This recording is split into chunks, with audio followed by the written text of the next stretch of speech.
So ఈ రాష్ట్రానికి జగనన్న ఎందుకు కావాలి, ఎందుకు రావాలి అంటే మనందరం ఏమని చెప్తాం, మన జిల్లా వాడు కాబట్టి కావాలి.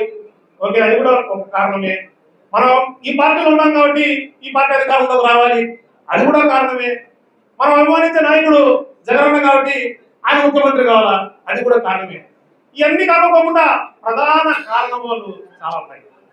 అదేమిటంటే 2019 ఎలక్షన్స్ మొత్తం పైన చూస్తే క్యాంపెయిన్ 3 సెంటెన్సుల పైన, అంటే వాక్యాల పైన ఆ ఎలక్షన్ నడిచింది.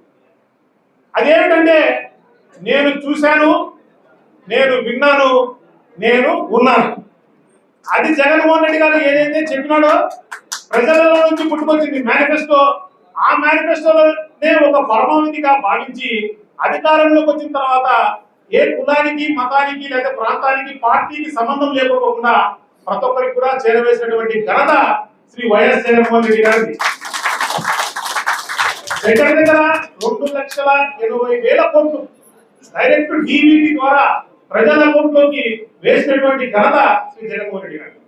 సో జగన్మోహన్ రెడ్డి గారిలో ఒక నీతి, ఒక నిజాయితీ, ఒక డిసిప్లిన్, ఒక విజన్, ఇవన్నీ ఉన్నాయి. అందుకే అదే కాకుండా సంక్షేమం ఒక పక్క అయితే అభివృద్ధి కూడా జగన్మోహన్ రెడ్డి గారు చాలానే చేశారు. మన కడపను తీసుకున్నా, కడప జిల్లాను తీసుకున్నా బ్రహ్మాండమైన అభివృద్ధి చేసినారు.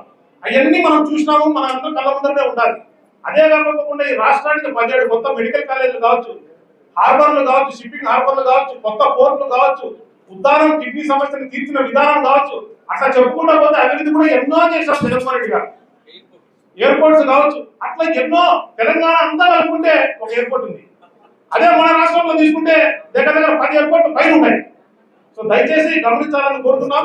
అట్లా పూర్తిగా అట్లా సంక్షేమం కావచ్చు, అభివృద్ధి కావచ్చు, జనాలకు ఏమైతే చెప్పినాడో అవన్నీ చేసినటువంటి ఘనత శ్రీ వైఎస్ జగన్మోహన్ రెడ్డి గారు. కాబట్టి మనం